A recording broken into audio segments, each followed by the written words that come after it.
Fellow Equatorians and members of Equatoria People's Alliance, I greet you all in the name of Equatoria People's Alliance, تحالف الشعب الاستوائي. I take this great opportunity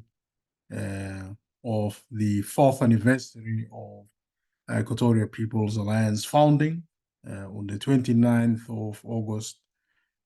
2020. You just can't believe that EPA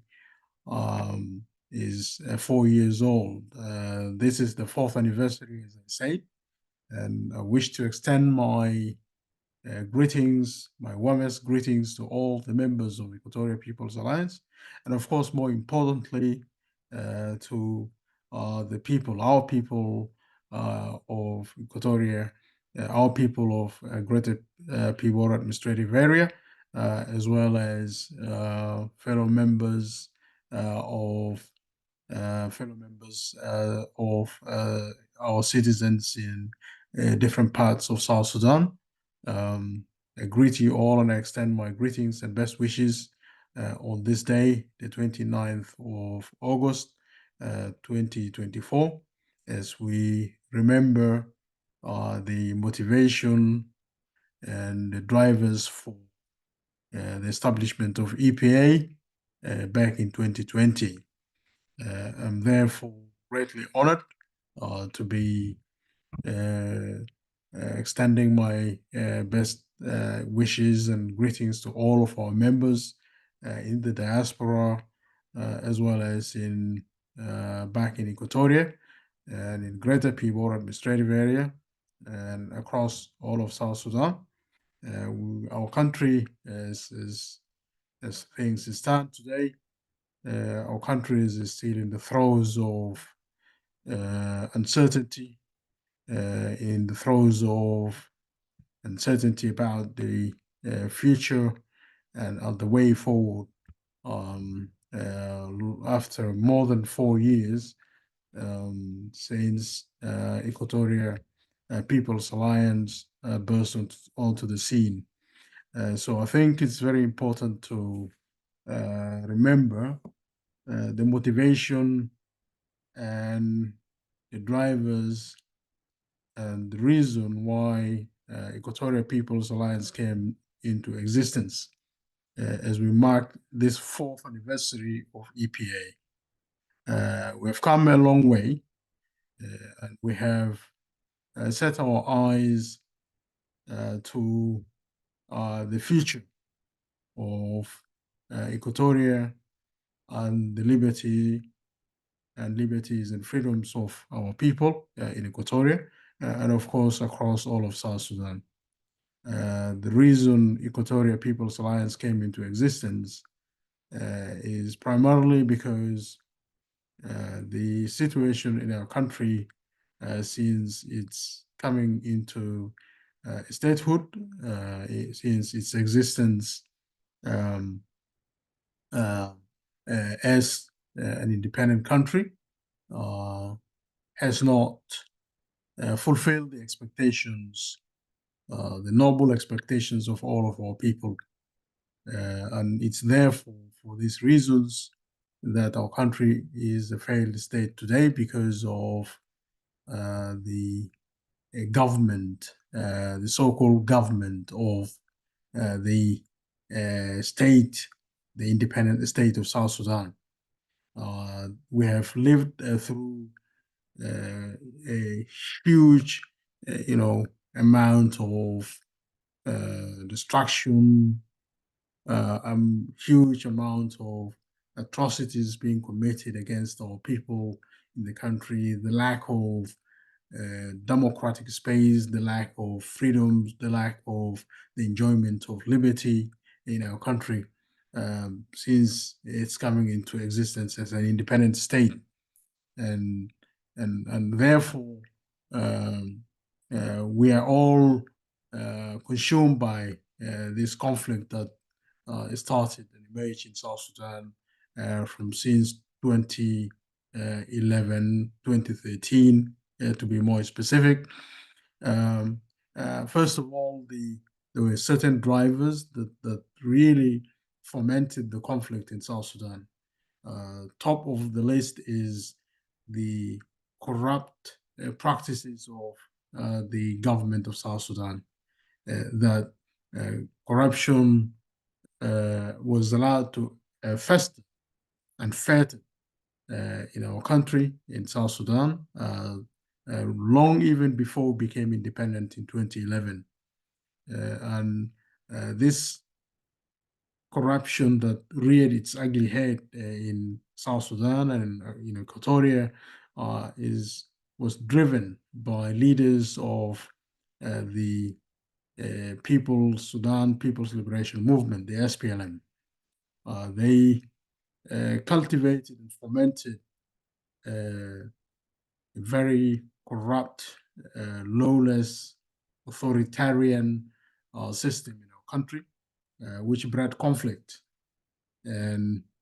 so the source of conflict in South Sudan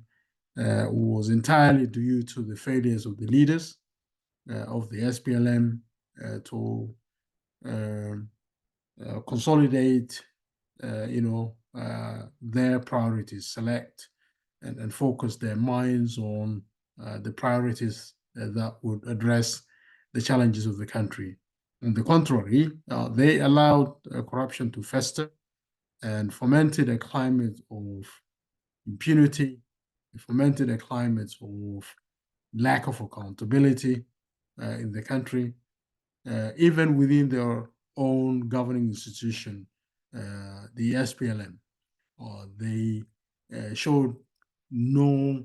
demonstrable capacity to manage change, to manage democratic transformation in our country. And they were not able to operate as an institutionalized democratic force in the country that would prioritize the best interests of the people of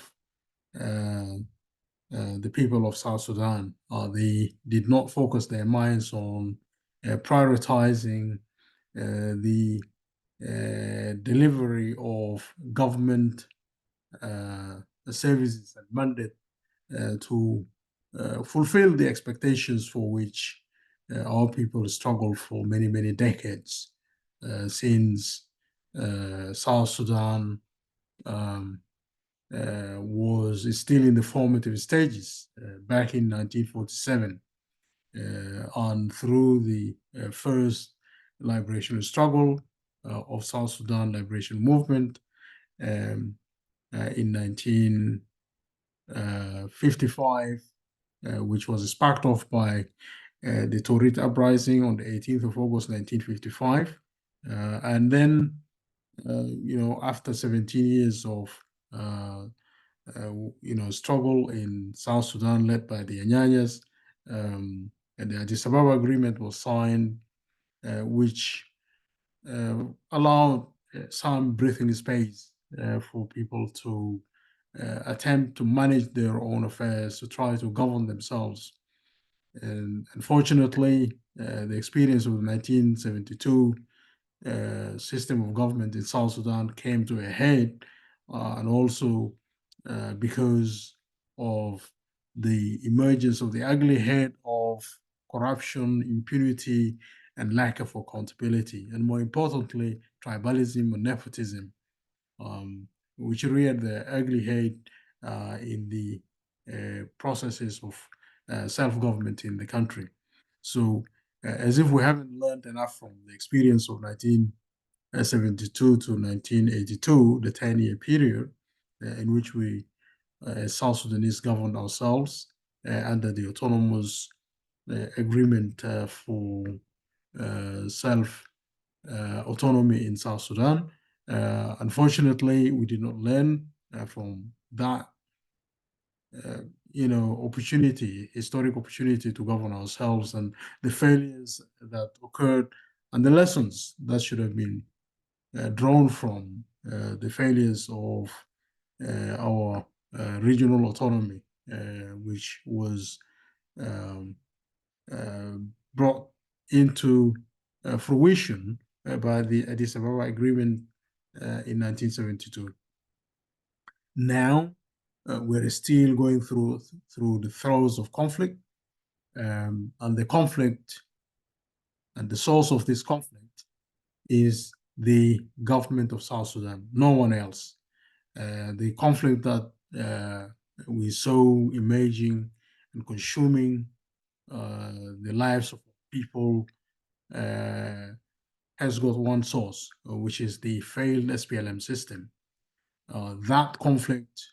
which was sparked by differences and disagreements within the political bureau of the SPLM, soon spread outside of the SPLM to contain and involve all of the country, because the SPLM failed to contain the internal conflict within itself, and therefore the conflict exploded to bring its adverse consequences and implications for the whole of the country. And if you take all of this background,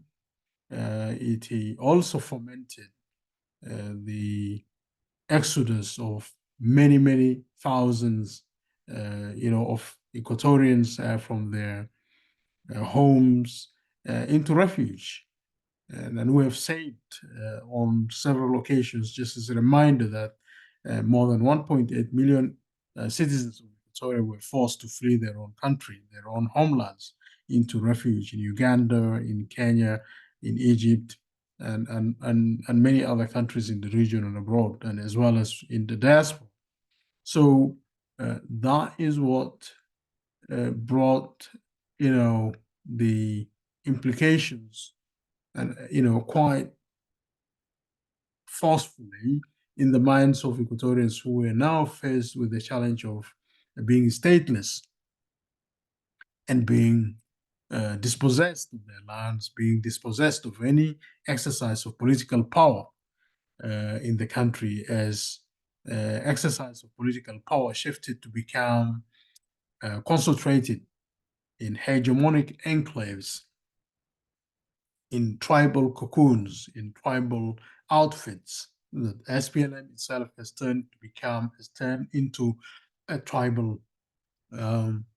enclave, a vicious tribal institution that dominated political power in the country, which ended up in the form of an agreement to share that power partially with the other variant of the SPLM, which is the SPLM-IO, to the exclusion of the rest of the country, and without a mandate from our people. So we have been rendered powerless, Equatorians. We have been rendered powerless, dispossessed of exercise of any meaningful political power in the hands of the people of Equatoria. And we are talking about, more specifically, about the people of Equatoria here, because even though, other social groups in Upper Nile and in Western Bahr Ghazal and other parts of the country probably face the same, results and implications of being dispossessed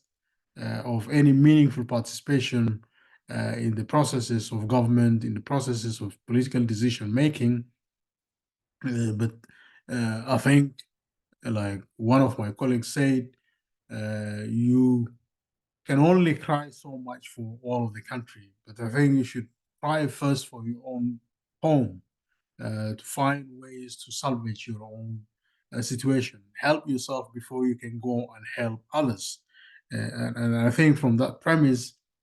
we collected and gathered ourselves together as Equatorians back in 2020 and came to the realization and acknowledgement that our house is burning. Our people are being dispossessed of their homes. Our people are being forced out of their own homelands into refuge, and they are powerless. This situation needs to change, and we explored the challenge of doing something about this situation collectively as Equatorians, because we faced an existential threat, and this existential threat could only be addressed and be responded to collectively by our collective efforts as Equatorians. And that is the motivation and an inspiration for why Equatoria People's Alliance emerged through a process of Equatoria to Equatoria dialogue. And on the 29th of August 2020, and after more than 3 to 4 months of extensive consultations and dialogue within the Equatorial community, we made Equatorial People's Declaration and declarations of Declaration of Rights, declarations and Charter of Rights on the 18th of July 2020. And subsequent to that, those who agreed and committed themselves to supporting and promoting the Equatorial People's Charter of Rights went a step further to try to, put that into a process of implementation by way of organizing themselves into a body that would be first and foremost concerned with the Equatorial People's Declaration and Charter of Rights, and ensure that there was consistent, determined effort to try to promote this Equatorial People's Declaration and Charter of Rights, and look forward to a change, a long drawn out change that would ultimately result in Equatorians regaining their meaningful participation in political decision-making processes in their country, in the public interest of the people of Equatoria first and foremost, and also in the interest and the public interest of all the people of South Sudan, because it is essential and important that for peace to prevail, that there ought to be enjoyment of the peoples and human rights by the people of Equatoria, as much as the enjoyment of the same rights by the people of South Sudan. But unfortunately, today we're faced with a situation where the people of Equatoria are not enjoying these rights, along with a vast majority of the people of South Sudan who do not also enjoy the rights that they are entitled to. It is simply because there is a so-called government that is in control of institutions of governance in South Sudan, but it doesn't care about its obligation and duty to serve the public interest and the interests of the vast majority of the population in the country. Any human society deserves to be governed by a legitimately mandated representative authority that would operate in the interest of the public, in the interest of the citizens of the country. But what we see in South Sudan is that the so-called government of the population in the country operates in the interest of few hegemonic social groups that only serve their interest but do not serve the interest of the country as a whole. And that has put Equatoria at a disadvantage. It has put Equatoria to be a hostage to the situation of denial of rights, the denial of exercise of rights that belong to them. And it's for these reasons there was recognition and realization that Equatorians,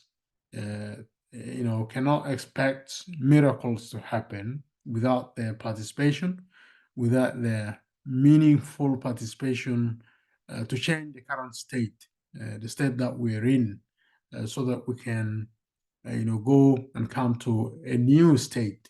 in the change process, which would be far better, uh, and providing the space for enjoyment of democratic rights as much as the enjoyment of liberty and freedoms that belong to the people of Equatoria. This is deserving of any human society that aspires to govern itself, or aspires to have a government that prioritizes the interests of the people in terms of their economic, social, cultural, and political rights, as well as political, uh, um, civil rights, and other natural rights that belong to them. So this is where EPA is looking to, by the efforts of Equatorians, is looking to bring about change. And this change is really about government, because human societies in this day and age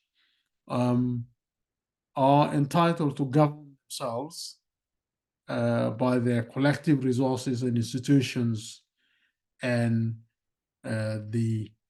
population of Equatoria, to effectively bring about change for themselves and for their posterity, so that they are able and capable of preserving the rights that belong to them, the enjoyment of those rights that belong to them, the enjoyment of the resources that belong to them, and the capacity to develop their institutions, not for themselves, but also for their posterity. So these are the main primary drivers for why EPA was founded, and it is still uh, quite compelling for us to pursue this agenda today, because the state that we live in is not what our people aspire to support, to preserve. This is a state that is putting the country on a knife edge, is a state that is putting the interests of our people on a knife edge, is a state that does not preserve the existence of the people of Equatoria. It is a state that does not ensure and guarantee the enjoyment of the rights of the people of Equatoria by themselves, and the liberty to choose their leaders, the freedoms that belong to them to exercise effective participation in the processes of government. A government that is really there in the interest of the people, for the people, and by the people. We're still very far away from that today. And it is simply because there's a government that is putting a gun to our heads as Equatorians. And no miracles will happen to change this if we as Equatorians sit on the fence and we're not doing anything about it. So I think there is great opportunity for change to come, and this change will come by our engagement, our involvement as the people of Equatoria, the people of Greater Peabody Administrative Area, the people of Western Bahr Ghazal, because these are social groups that um, have something in common in terms of their cultural values, in terms of their cultural traditions, customs, and laws, which enable and support management of diversity without authoritarianism, that people recognize the diversities that they live with. They recognize the rights of each other. They are not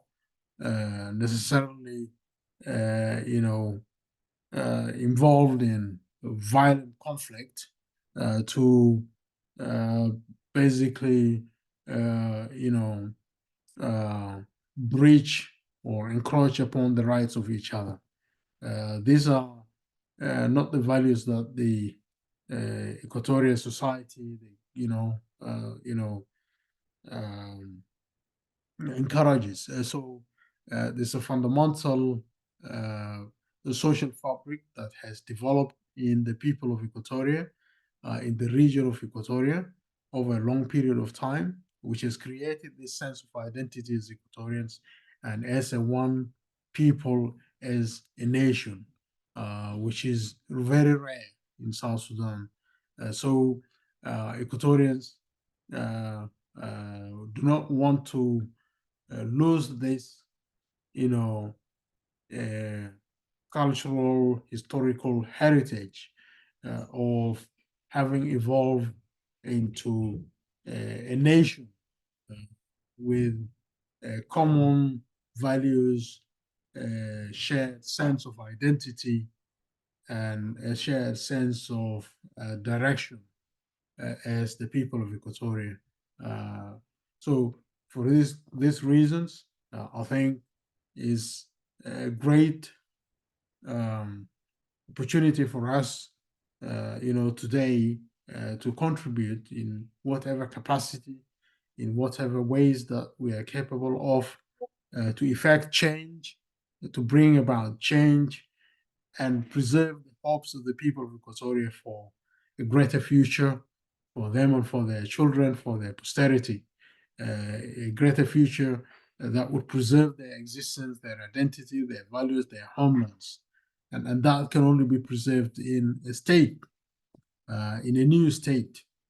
the creation of a state, in the formation of a state that would be there solely for the people and preservation of their heritage, preservation of their identity, their freedoms, and their liberty as a sovereign, free, and independent people. That is the ultimate goal of what the EPA, Equatorial People's Alliance, would like to, together with Equatorians, to achieve. Because this is not um, in enmity to any community or any other social group. It is simply an expression of the desire to live as free, independent people in peace, and not be subject to a system of governance that does not preserve the rights of our people, not to be the subject of political deprivation and dispossession because of guns being pointed at our heads. We don't want to be part of that system. We want to be free people. We want to exercise our liberties and rights to choose for ourselves what is best for us and what serves the best interests of our people as Equatorians. So this is what motivated the formation establishment of EPA. And today is the fourth anniversary of Equatorial People's Alliance, which was uh, founded and established on the 29th of August 2024. The people of Equatoria, as any other human society, deserves to have a government for itself, a government of not of of dispossession of others of their rights, but a government that preserves peace, that does the best for the citizen of the country, and a government that understands and appreciates the value of human life, the value of the rights that belong to the people, and the liberties that go with it, the enjoyment of all the human and natural rights that belong to the people, which we are not enjoying today under the government of the SPLM in South Sudan that has failed the country and is holding Equatoria hostage. We have collectively to come together and free ourselves from being held hostage to a failed system. that does not align with our direction of travel as to where we want to go as Equatorians, what we want to enjoy as a matter of right, not as a matter of gift by the current system in terms of what freedoms it wants for people to exercise and what freedoms it doesn't like for people to exercise. So, once more, in the name of Equatorial People's Alliance, I extend my wishes and also extend my prayers for all the members of Equatoria People's Alliance who have stood with us all these years, the past 4 years that have gone, and worked tirelessly with us to realize a dream. And tomorrow on the 30th, on the 30th of August, this weekend, we'll be holding a number of events in Clubhouse, on Zoom, just to come together and mark this event, mark this fourth anniversary of the Equatorial People's Alliance, and look back to draw lessons from our experiences over the whole of last year, and then set ourselves up in terms of what lessons we have learned, where do we go from here, what are our immediate short-term challenges, and what we're hopefully looking to deliver and engage ourselves in the coming period. So this is an ongoing process, and we believe very strongly that we can be successful with the support of all Equatorians in the diaspora, as well as Equatorians back home. So our appeal is directed here to our people, Equatorians, fellow brothers and sisters in diaspora, and also in the East Africa region, and of course, more importantly, Equatorians back home. Our appeal to you is to recognize the amount of change that we could bring to better our lives and to better the lives of the people of Equatoria if we come together. No miracles will happen on their own or of their own without our involvement as the people of Equatoria to bring about the change that will serve our best interests. So on that note, once more, until tomorrow, I wish you all together with your families. I wish you all a happy anniversary of the EPA. Please feel free to always reach out to us in EPA or join us so that we put our hands collectively together for a noble cause to bring about change, to recognize our role in the process of bringing change to our people and to our country. And that all this would not happen by way of miracles, but it will take the collective effort of all of us as Equatorians to work hard together in what we believe and bring about the values, the provisions of the Equatorial People's Declaration and Declaration of Rights, the Charter, so that we can begin to live the Charter in our lives and start to believe in our ability to live these, declarations of rights